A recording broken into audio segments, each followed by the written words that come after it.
Good afternoon. We welcome you as we continue to dig in deeper into the promise and the politics of why clean energy is good business in North Carolina.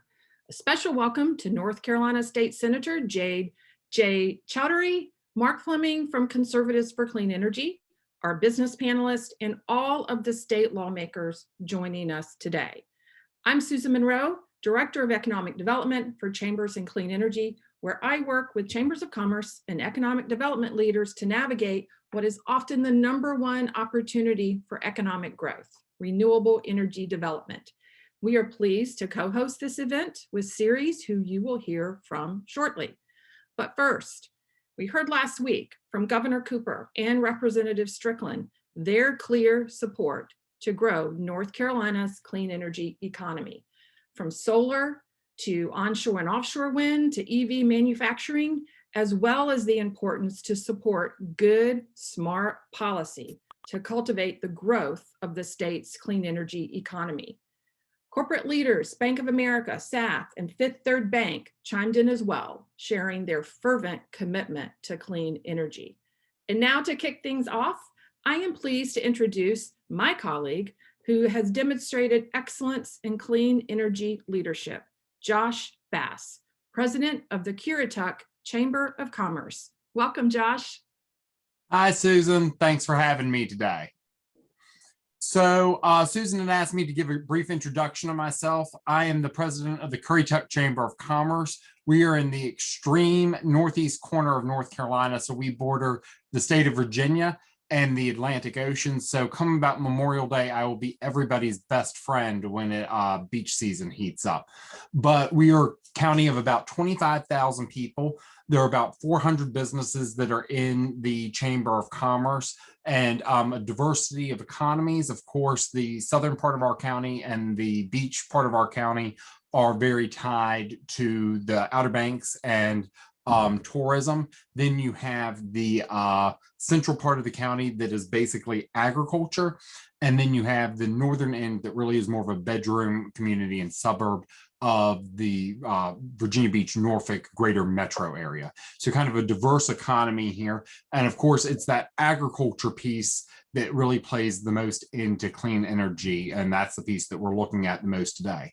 I'm pleased to be here today to share some impressive economic benefits that clean energy has brought to Currituck County and that we have experienced with renewable projects. Plus, also, my chamber colleagues across the northeastern part of the state have had similar positive experiences with both solar and wind projects in their communities. Here's the bottom line. Solar development has delivered a much needed job creation boost to our county and created new tax revenues, economic growth that would not have had today if it were not for solar. The 3 projects in our area total 140 megawatts, bringing in 435,000, sorry, I've got to read this because otherwise I'll never remember the number, $435,656 in annual property taxes. And that's before solar, that same land brought in $10,326 in tax payments. So you can see what a huge economic benefit that has been to some fairly rural counties in the northeastern part of the state, which is all the more reason we look forward to our 4th large solar project, which will be 100 megawatts, which will almost double the tax revenue we're receiving now.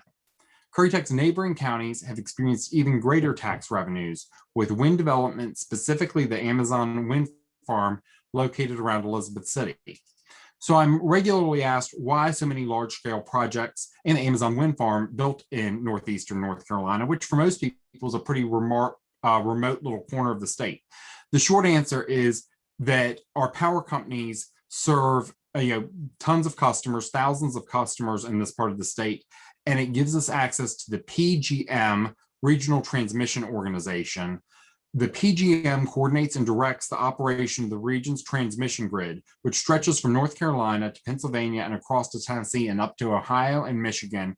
In total, it's 12 states and DC, serving about 60 million people. Because of our prime location and access to PGM, companies like Amazon, Fifth Third Bank, Starbucks, and several universities work with solar and wind developers to build projects in northeastern North Carolina using power purchase agreements. Looking ahead, there's also a lot of buzz and excitement right now all throughout Eastern North Carolina going on with the Kitty Hawk Offshore Wind Project, which I really call the Outer Banks Wind Project because it really goes all along the Outer Banks, which has been proposed by Avangrid Renewables and would be built approximately 27 miles off of the coast of the Outer Banks.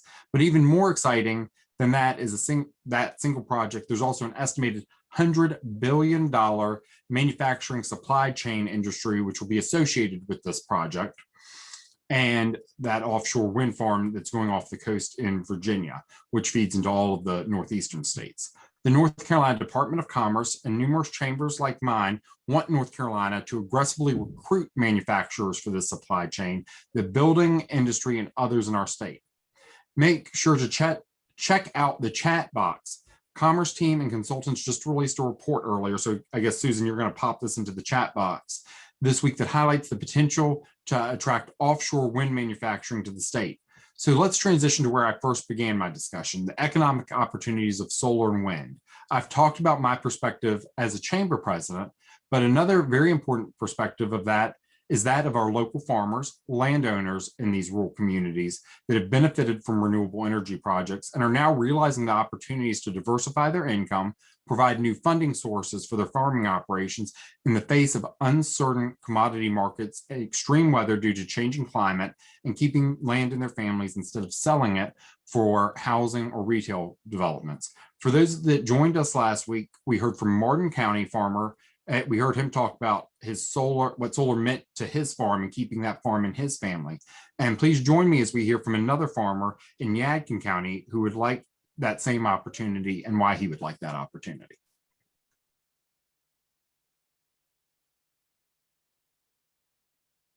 We've been in the farming business for generations. It's been around as long as I can remember. I grew up on the farm, and then I went to college and came back to the farm, and it's just the way I want to live. It's a hard life sometimes, but it's a good life. We had 2 tough years of crops, and then it put us in a 3-year stretch of trying to get everything back in a good place, and it was very stressful. If we could have another source of income, it'd make our farm more sustainable.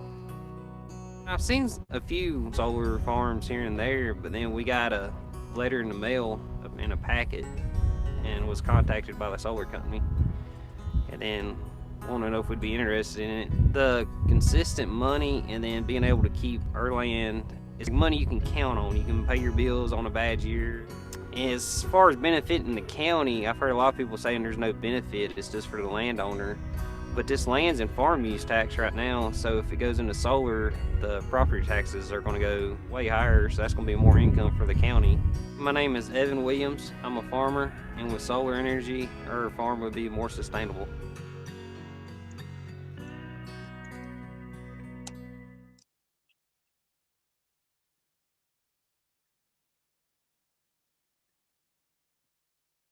So there's nothing quite like hearing firsthand what it means for a landowner to be able to earn additional income to help keep the family farm in the family, as well as generate new tax revenues for the county. For those of you who joined us last week, these slides, and you can go ahead and start showing the next 2 slides, they review the highlights you heard last week from Ivan Erlob. Hundreds of US businesses have ambitious goals to reach 100% renewable energy. An analysis by Ceres in the North Carolina Sustainable Energy Association found that there are at least 66 companies operating in North Carolina with those 100% renewable energy goals. And what's ahead for 2021? And we can go to that next slide. It's the opportunity to accelerate clean energy innovation, reform our regulatory framework, improve affordable access to resilient clean energy generation, reducing carbon and methane emissions along the way, especially in the transportation and building sectors. So we've laid the foundation for where we are and the opportunities ahead. Let's keep digging deeper. Brianna Esteves, State Policy Manager at Ceres, joins us to moderate a robust corporate roundtable. Brianna. Thank you so much, Susan, and hi, everyone. Thank you for joining us. My name is Brianna Esteves. I'm a manager for state policy at Ceres. Ceres is a national nonprofit organization that works with major companies and investors, many of which have facilities, operations, and investments in North Carolina, who are interested in building a thriving and more sustainable economy. And we are so pleased to be hosting this webinar series with Chambers for Innovation in Clean Energy. Last week, for those of you who were able to join us for the first panel, we were really grateful to hear from North Carolina businesses, including SAS and Fifth Third Bank, on their companies and how they're investing in clean energy and their successes in procuring renewable energy in North Carolina. This afternoon, I am grateful to be joined by 4 inspiring speakers from North Carolina's business community who will help us build upon last week's discussion and dig a little bit deeper into the business case and economic opportunities for clean energy in the state. They'll share some of their success stories as well as challenges to realizing their clean energy goals in North Carolina. So I'm pleased to introduce our panelists today. And as I introduce you, feel free to please turn on your videos. First panelist we have is Beth Wattias, who is Senior Vice President and Global Environmental Operations Executive at Bank of America. We're also joined by Mike McBriarty, who's the Director for State Public Policy and Government Affairs at Biogen, as well as Dana Villeneuve, who's Policy Advocacy and Sustainability at New Belgium Brewing. And last but certainly not least, Kevin Martin, who is Executive Director of the Carolinas Utility Customers Association. So as we begin our panel today, I ask all of you in attendance here to please feel free to submit questions over the chat, and we hope to get to some of your questions during our panel. So hi, everyone. Thank you so much for joining us. I'd love to start out by briefly asking you to introduce yourselves, tell us a little bit about your company, your operations in North Carolina, and then also briefly your clean energy goals and you know, what kind of things you're striving for when it comes to clean energy. So why don't we start in the order of the introductions here. So why don't we start with Beth at Bank of America. Okay, great. Thank you. It's very nice to be here with everyone today. I am part of our environmental team here at the bank, and specifically, I wanted to give you some background on some of our goals when it comes to clean energy. So in 2019, we reached our goal for carbon neutrality for our operations, as well as our goal to source all of our electricity from renewable sources. And so, you know, in addition to that, we have been setting emissions reduction goals for the last 10 years, energy reduction goals, and just recently announced our next generation of goals, which includes kind of the overarching goal to reach net zero across our financing activities, our operations, and our supply chain before 2050. And in the interim, we set new reduction targets for our emissions for operations to be achieved by 2030, and certainly to maintain our carbon neutrality goal and our renewable sourcing goal as well. Thank you, Beth. How about you, Mike? Good afternoon. Happy Friday, everybody. Mike McBriarty with Biogen. I do government affairs for us in the southern region. Government affairs is kind of corporate speak for lobbying. So I do that here in North Carolina, where I'm based and where we have major operations, as well as a range of other southern states. And you know, mostly my job is healthcare lobbying, but as I think we'll talk about a little bit later, I'm starting to dabble into energy policy, and there's certainly connections. So we're starting to see energy policy and health policy as almost being one and the same. If you don't know Biogen, we're one of the world's first biotechnology companies. We're in drug development, specifically for neurological conditions. We have a number of treatments for multiple sclerosis, a treatment for a rare condition called spinal muscular atrophy, and working in similar areas, trying to tackle tough diseases like ALS, Parkinson's, Alzheimer's, and the like. You know, we're headquartered out of Cambridge, Massachusetts, but here in North Carolina, we have major manufacturing operations, different types of manufacturing, and all told about 1,900 employees. And actually just yesterday, we had a very exciting announcement for North Carolina. We announced that we're going to be doing an expansion here of a new gene therapy plant. So gene therapy is a new modality and treatment of tough diseases caused by genetic defects.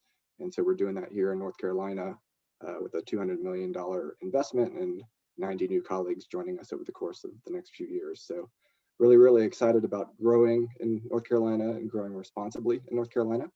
You know, in terms of our goals, we've actually been carbon neutral since 2014. I believe we're the first company in our industry to achieve that. And last year in 2020, we've really been looking at how we can step that up and launched a initiative that we call Healthy Climate, Healthy Lives.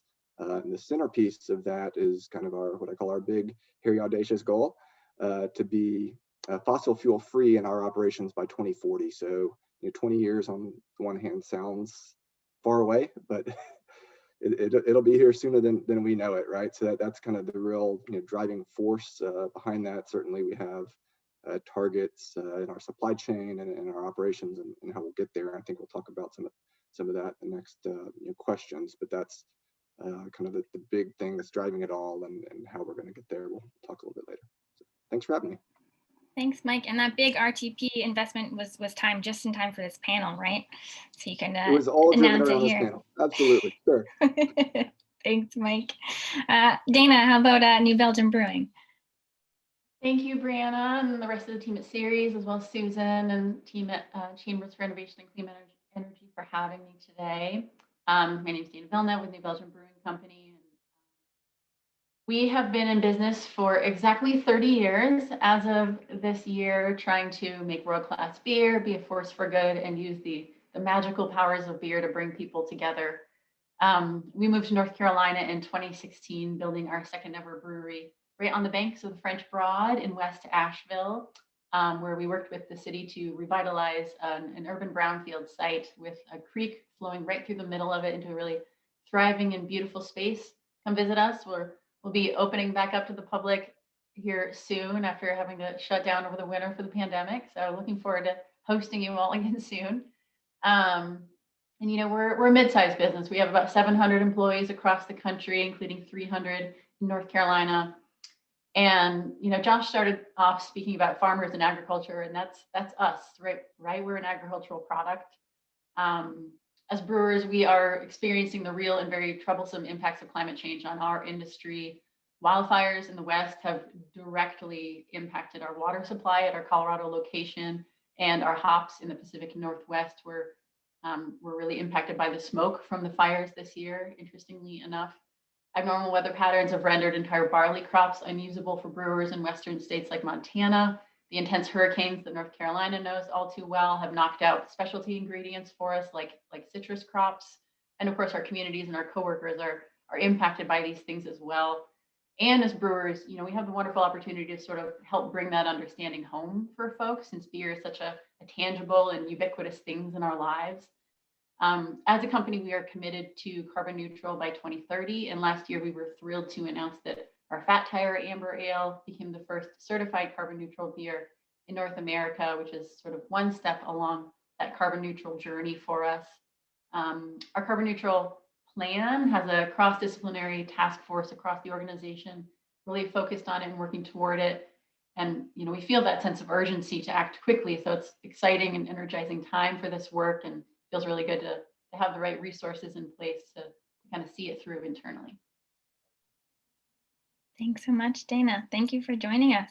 And Kevin, can you tell us a little bit about KUKA and who you all are? Certainly, and thank you for having me. I'm the Executive Director of Carolina Utility Customers Association, also called CUCA or affectionately called KUKA. It's a lot easier than the mouthful. So we're a trade association here in North Carolina. We were established in 1983 to represent the unique energy interests of North Carolina's industry. We were born out of the textile industry. I think we were textile based for about 5 minutes. I looked at our first membership roll, and it was broad based, and we continue that today. So we represent biopharma, textiles, metals, chemicals, glass, heavy manufacturing. So broad based manufacturing across North Carolina. So I'm a little bit different because we're a trade association and we represent multiple manufacturers. So one thing that I point out is that all of my members have cost and reliability goals, but they also all have greenhouse gas reduction, carbon reduction, sustainability, renewable energy, and other goals along those lines. They just prioritize them differently based upon the different sectors that they're in. And so my goal is to support them in being able to achieve all of those goals here in North Carolina. Because if they can achieve their goals here in North Carolina, they will continue to grow and thrive here in North Carolina. Thank you so much, Kevin, and thank you for joining us, and thank you all for joining us. And you know, as Kevin was saying, as it is exemplary, and as Susan talked about earlier, you know, the majority of the largest businesses in North Carolina have substantial greenhouse gas or carbon or renewable energy or energy efficiency goals. I'm curious, so Dana was getting at this a little bit in her opening remarks, but I'm curious if any of you are willing to share a little bit more about the business rationale behind these goals and these ambitions, and why is clean energy such a priority for your companies? Chime in first. So I think I'll answer it in a couple ways. So I think, you know, there's a lot of trends that are going to impact, you know, all of us regardless of sector. So, you know, certainly the reality of climate change is becoming, you know, more and more known among the general population. So, you know, general population pressure, you know, we've seen the trend for the past several years in terms of investors. I know, you know, Biogen's investors have been for years pushing us to have more and more aggressive goals around climate change, and you know, we've been responding to that. You know, our employees also recognize the importance of addressing climate change, and so, you know, all of those constituencies, those stakeholders, I think that are, you know, generally common to all of our businesses. Those are certainly factors. But speaking more specifically to Biogen and why we see it, you know, as real business critical for us to address, is the link that we're seeing between health and climate. I alluded earlier to healthy climate, healthy lives. So, you know, the big core part of that goal for us is, you know, on our internal side, getting to fossil fuel free by 2040. But it's driven by our recognition that climate is having health impacts, right? I mean, Biogen is a healthcare company.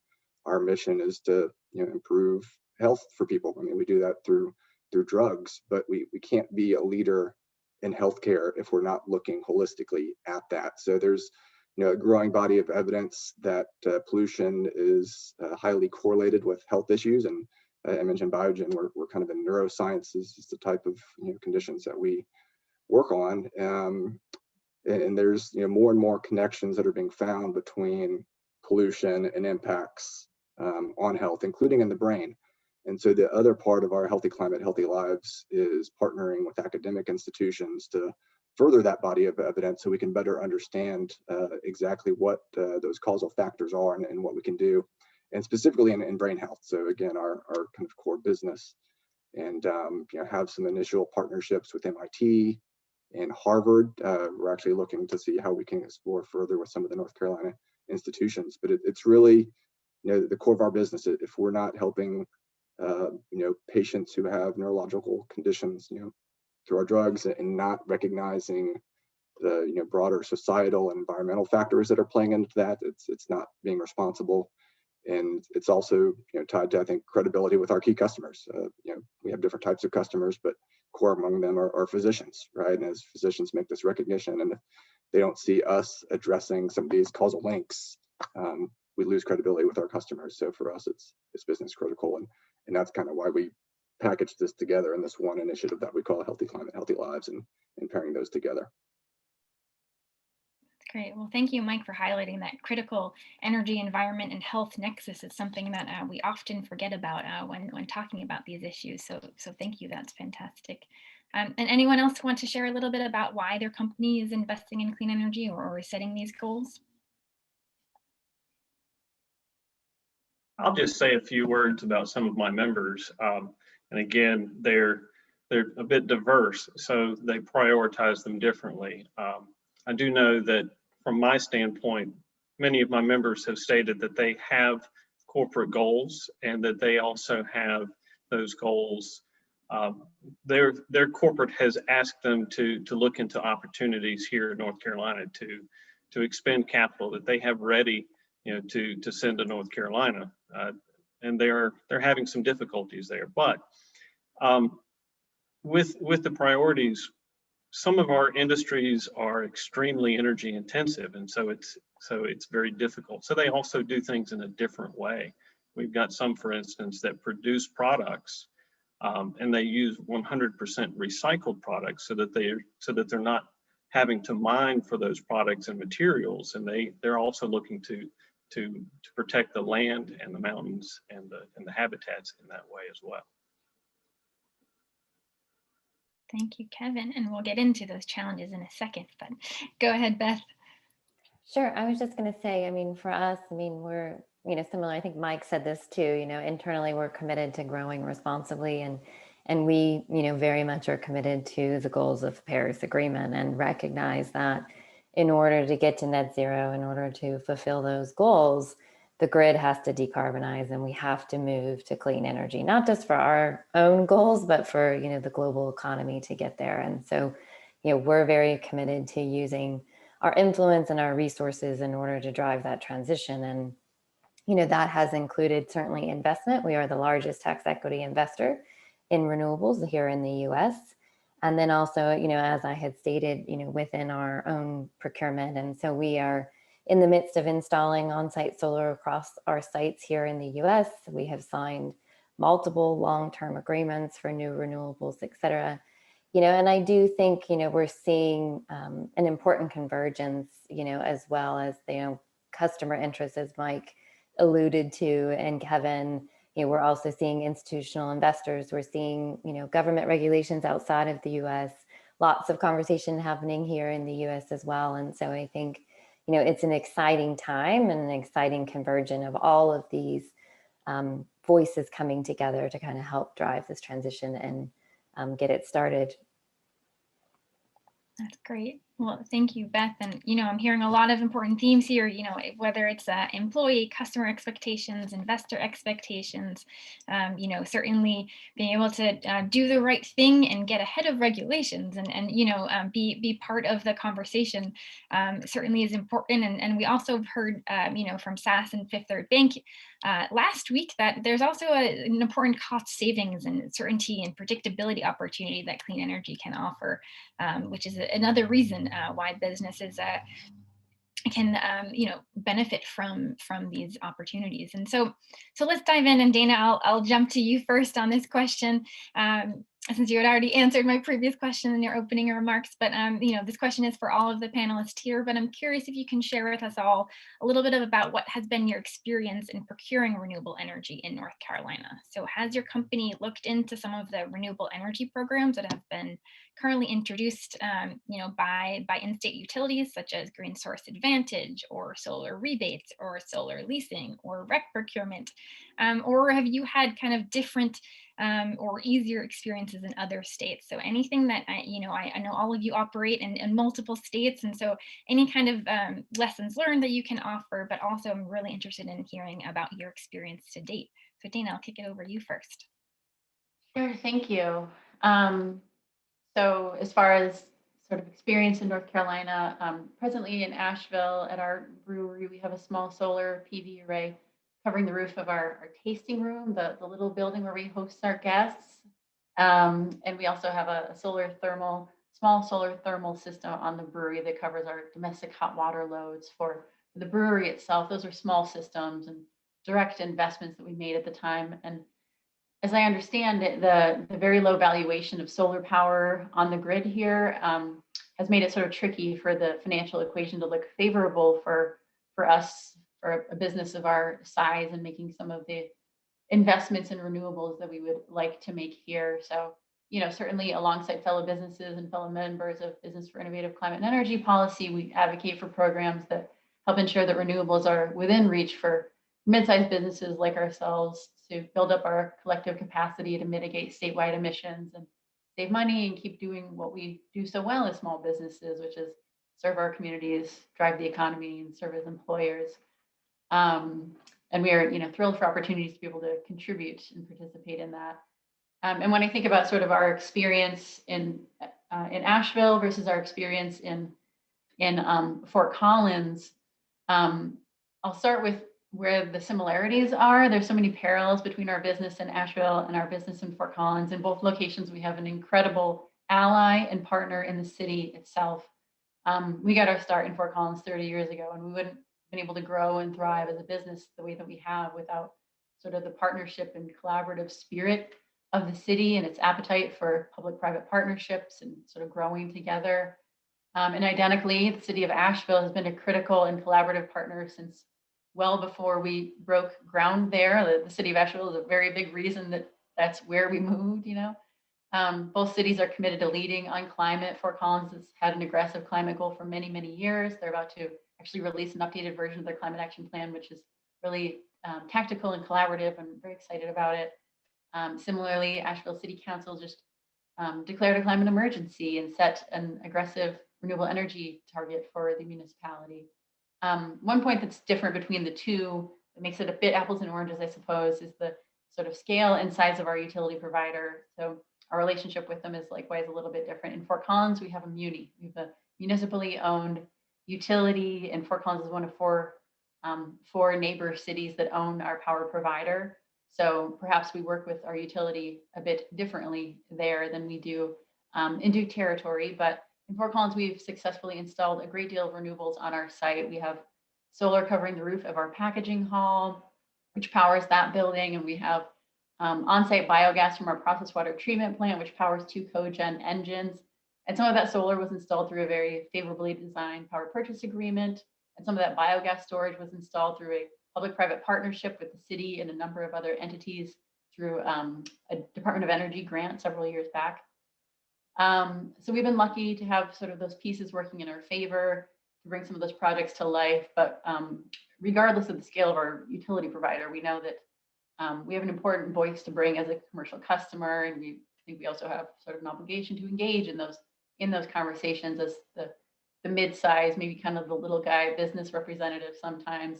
I should also note the solar on the roof of our packaging hall in Colorado, it's 2 arrays. And the first one that we first put on there at the time that we installed it in 2008 was the biggest private solar array in the state of Colorado.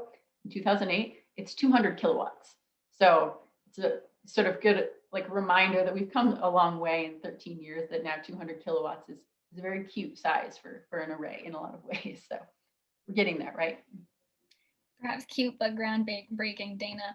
And you pull out a couple of, really key points here. So one of them is about the opportunities of partnerships with utilities, but also with localities. And maybe there could be room for more of that.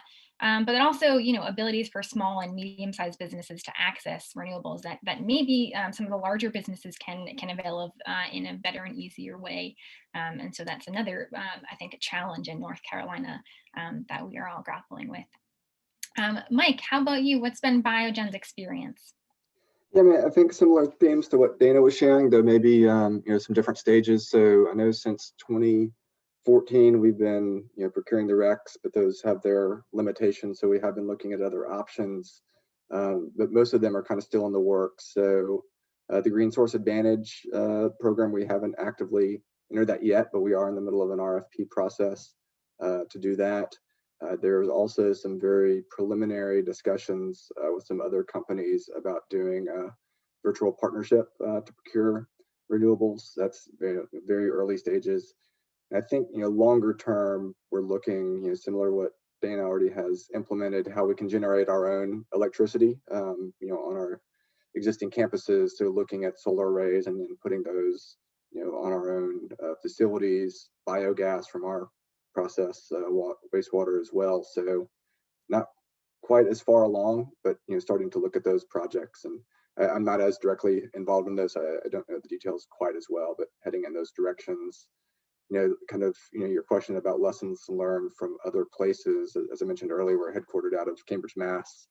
And Massachusetts and North Carolina is really the only places in the US where we have bricks and mortar operations and a different environment there, deregulated versus regulated.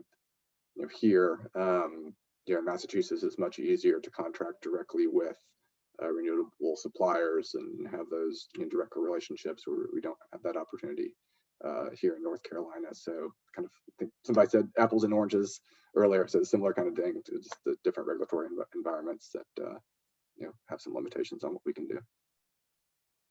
Thanks, Mike. I think that's an important point as well. It's different structure, but also, provides a little bit more, or perhaps a lot bit more in complication for companies to figure out, right? Appreciate those remarks. And Beth, how about Bank of America? What's been your experience to date? Sure. So our headquarters are here in North Carolina. So we made a decision pretty early on that we wanted to make sure we could add enough renewables in the state to cover our load. And being that it's a regulated state, we're limited on options in order to do that. So we are actually right now in the process of installing across all of our large owned sites and then targeting some of our remote ATMs and financial centers as well.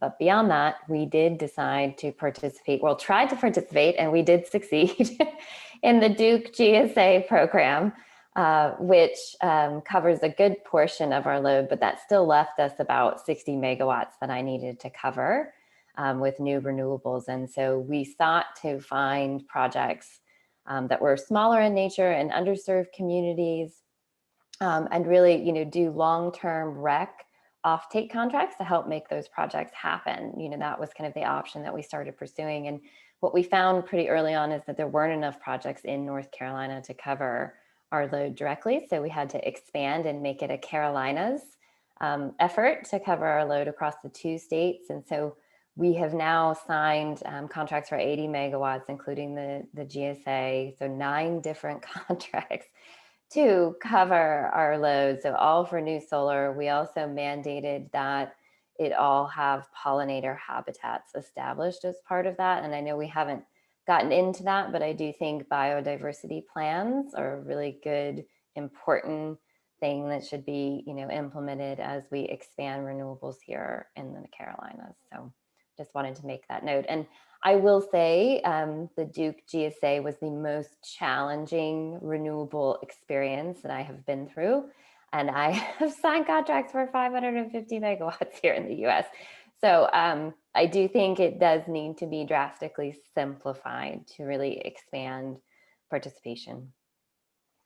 Thank you, Beth. And for everyone in the audience here, Beth is referring to the Duke Energy's Green Source Advantage program, which came out of legislation in 2017, House Bill 589, that required Duke to offer this program to customers. And so it has been great for customers who want to access it, but certainly has a bit of challenges. Notably, it has a cap, it has some other limitations and complications.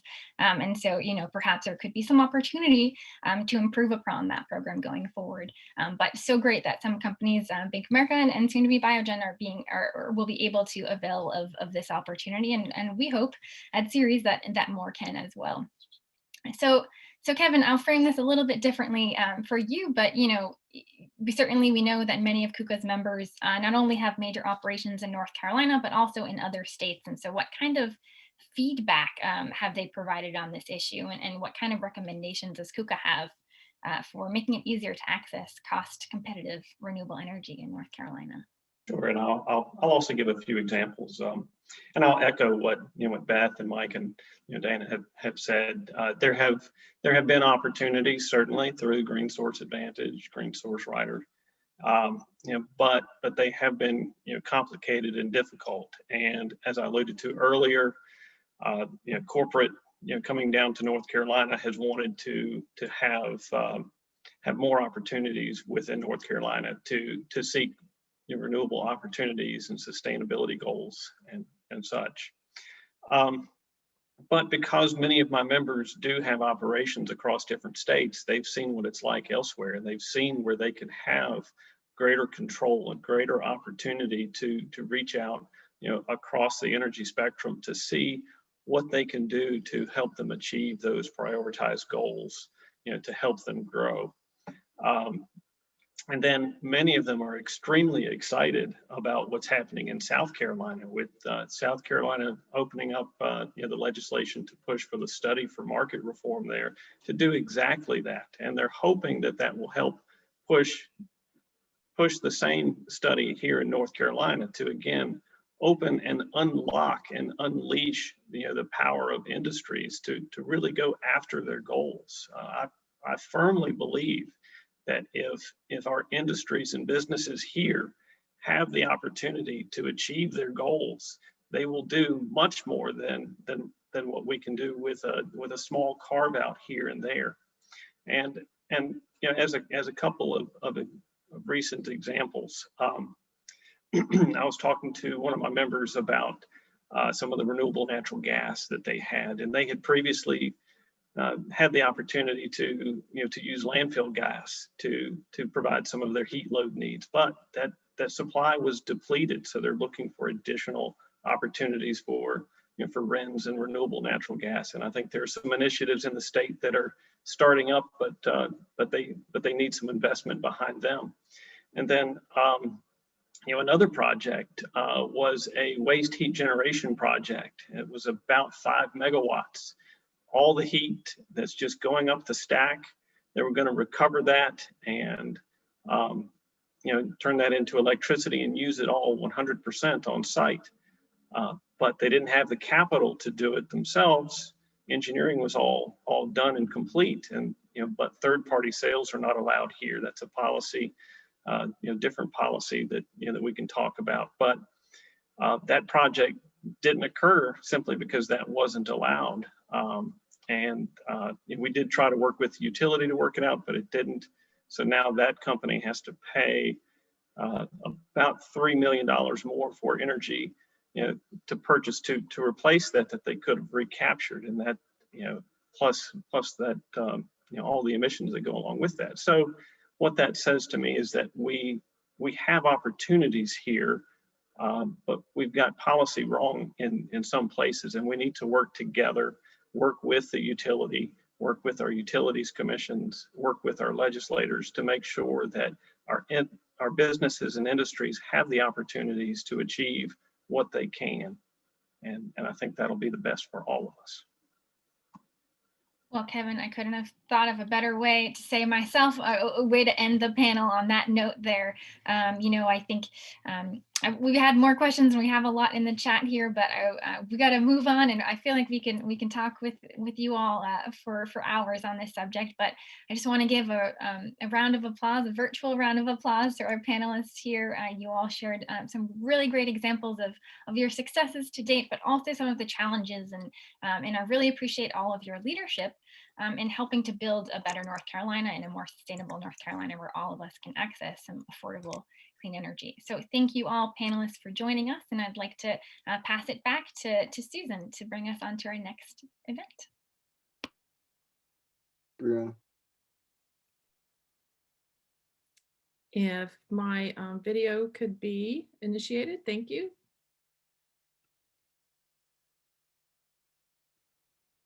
Great. Well, thank you, Brianna, and thank you to industry leaders. You've inspired me and everyone on this call to understand exactly why clean energy is good business, which is a perfect transition to our next guest and why clean energy is just good politics. So we welcome next President and CEO of Conservatives for Clean Energy, Mark Fleming. Mark created and launched CCE in 2014, which has expanded to other states across the Southeast. CICE is pleased to co-host, along with Conservatives for Clean Energy, the annual North Carolina Clean Energy Champions event, which Mark also founded. Following Mark will be North Carolina State Senator Jay Chaudhary, an attorney and professor serving his 5th year in the state Senate, including serving as the Senate Minority Whip, which is the second highest ranking position in the Democratic caucus. He is also North Carolina's first Indian American state legislator. One of the senator's most important and impressive accomplishments is establishing the first ever North Carolina Innovation Fund, a $200 million plus diversified investment partnership, which actually includes clean energy technology. And now, Mark, I'm going to turn it over to you. Thank you very much, Susan, and thanks to CICE and to Brianna and Allie and the team at Series for putting this together. I really enjoyed the panel earlier, and appreciate you all putting this together. Very briefly, I want to touch on a couple of things about our organization, Conservatives for Clean Energy. As Susan said, we launched in North Carolina in 2014. In 2016, we added a program in Virginia, and then we added a program in South Carolina, Georgia, and Florida in 2019. And so we exist to talk to conservatives and those on the right about clean energy and to educate the decision makers on the economic benefits of clean energy and to advocate for continued investment across the Southeast. Here in North Carolina, Laurie Barnhart is our state director. Laurie does an outstanding job and is our voice in the state with decision makers and other conservatives. Next slide, please. We do every year, one of the hallmarks of our organization is an energy poll. We have conducted this poll every year since our inception in the state. We survey 600 registered voters. The survey is put together by Paul Shoemaker and Dee Stewart of Strategic Partners Solutions. Paul is the campaign consultant for both Senator Burr and Senator Tillis. Dee is the consultant for Congressman Patrick McHenry and other members of Congress. And so they have quite a bit of credibility on the right. Next slide, please. A few of the headlines that our poll has garnered since we started. And, I think that the top headline says it all and is sort of our message, which is strong support for clean energy in North Carolina. Next slide, please. Our hallmark question every year that we ask every year is this: would you be more likely to support or oppose a lawmaker or candidate who supports policies that encourage renewable energy options, such as wind, solar, and waste-to-energy technology? If you see, we started in 2015 with this question, and strong support for that among North Carolina voters for this question. And the next slide looks at it, sort of breaks it down a little further. You can see they're circled in red on the left among Republicans. Almost 67% support this, 90% plus of Democrats, and 75% of the crucial unaffiliated voter segment. As we know, unaffiliateds are the fastest growing party, if you will, in North Carolina, continue to gain strength, and you see strong support for this question among unaffiliated voters in the state. On the next slide, we take a look at this question about regulatory policies. Would you be more likely to support or oppose a lawmaker or candidate who wants to change North Carolina's regulatory policies to allow for more competition and consumer choice? And if you'll see there on the left, when we break down among parties, among Republicans, this question has even stronger support than among Democrats or unaffiliated voters. So I think there, for those of us who were involved in the messaging around clean energy, we see the importance of stressing more competition, more consumer choice. Voters on the right and the middle and the left are comfortable with that and think that we need to do more in that area. And you'll see on the next slide exactly how that translates into energy. So we asked this question. We said, our current system is doing the job we need. We just need to invest more money in our local public utilities, or we need to modernize the current system by relying more on energy storage systems and renewable energy sources such as wind and solar. If you see the answers there, 69.3% of the people in the state say we need to modernize the system. Only 22% of North Carolinians say they're satisfied with the system as is. If you see the breakdown by party, among Republicans, a plurality, 48.3%, say we need to modernize the system. Democrats at 84.6, unaffiliated voters at 72.4. So there's strong consensus in the state that we need to modernize our system. And again, for those of us working on these clean energy issues, that is great messaging for our work. And the next couple of slides, we just go over some key findings. And I won't go over all of these, but to really hone in on the second one, that market competition, encouraging diversification of energy sources and energy efficient upgrades are issues that attract the polar opposites, the two parties. Reliance on traditional energy sources and fossil fuels create friction between the two.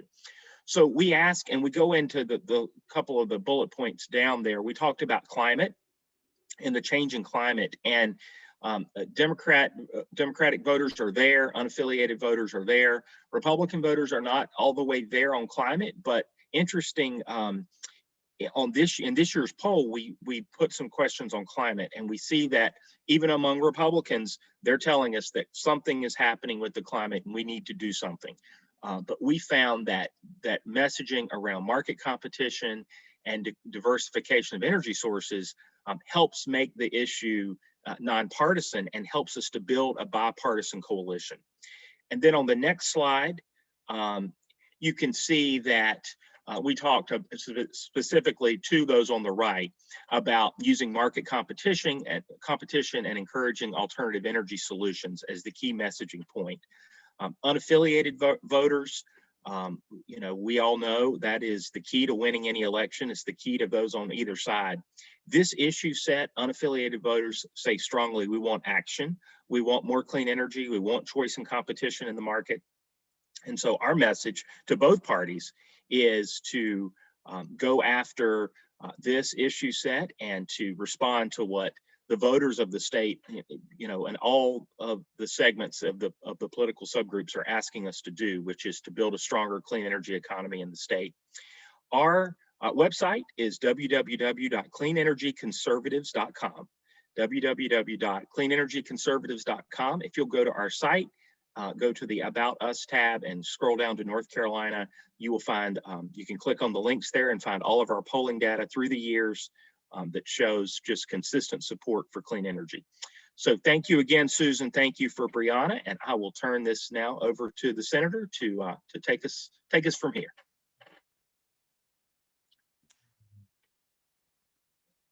Thank you, Mark Fleming, for what you do, and thank you, Susan Monroe. Also want to just recognize Mike from Biogen for their recent announcement in Wake County to bring in new jobs, and also Brianna from Ceres, that I've had an opportunity to work with that organization when I was at the North Carolina State Treasurer's Office a number of years ago.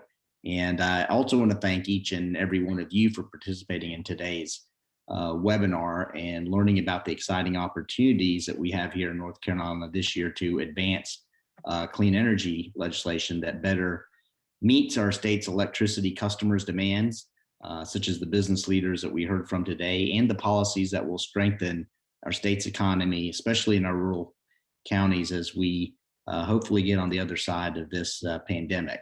Over the last 5 years during my time in the state Senate, I've had the opportunity to meet and talk with a number of you about clean energy advocates and business leaders about the opportunities that we have in this space, but also the challenges that we face with our state's current energy and utility policies as well. I've heard the suggestions that you've made as a lawmaker on how we can improve and modernize our energy policies and regulatory structures to allow for increased and easier access to clean energy sources, greater customer choice, and increased market competition, while at the same time keeping our monthly bills affordable. As we've heard a few minutes ago, our state is home to 66 companies here in North Carolina, major employers, investors, and taxpayers located in all regions of the state that have set goals to power their operations with 100% renewable energy. Many of these companies, such as the tech companies, retailers, banks, pharmaceuticals, and others, have operations in numerous states or around the globe, and they are looking at North Carolina, and they're comparing North Carolina to other states when they are deciding to locate or expand their existing operations.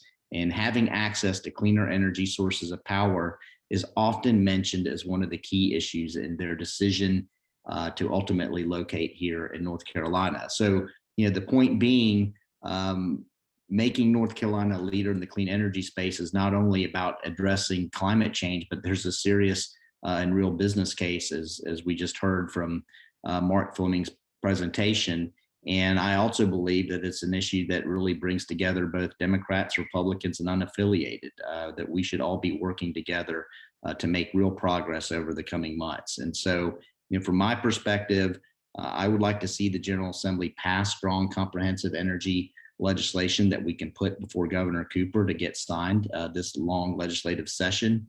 And I'm calling on each and every one of you to help. So here's my ask of all the business leaders here and the participants on this webinar. If you want the North Carolina General Assembly to pass strong, comprehensive energy legislation, then you need to contact your local legislators and explain to them what the economic or business case for clean energy, like we heard from the speakers today.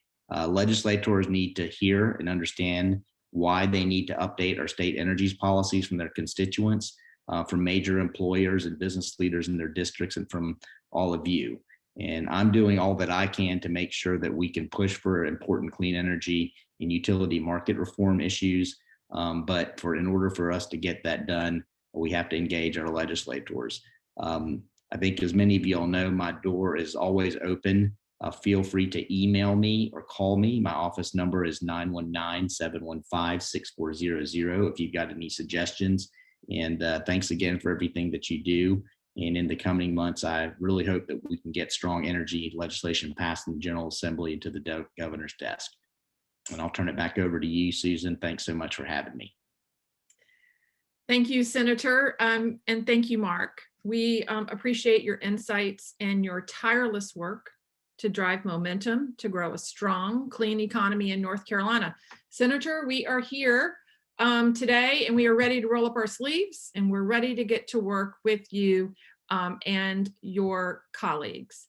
Some of that work begins, everyone here today, some of that work begins next Friday, March 12th at 1 p.m. right back here, where we'll have the opportunity to have strong, some smaller and more intimate group discussions about the most pressing clean energy opportunities ahead in 21 and how North Carolina policy might play a role in those opportunities. You will find the registration link in the chat box. We also encourage you to check out our websites and partner with us, Chambers for Innovation and Clean Energy at chambersforinnovation.com. Go to the menu and see Get Involved, and Series at series.org. Thank you, everyone, and we will see you all here next Friday.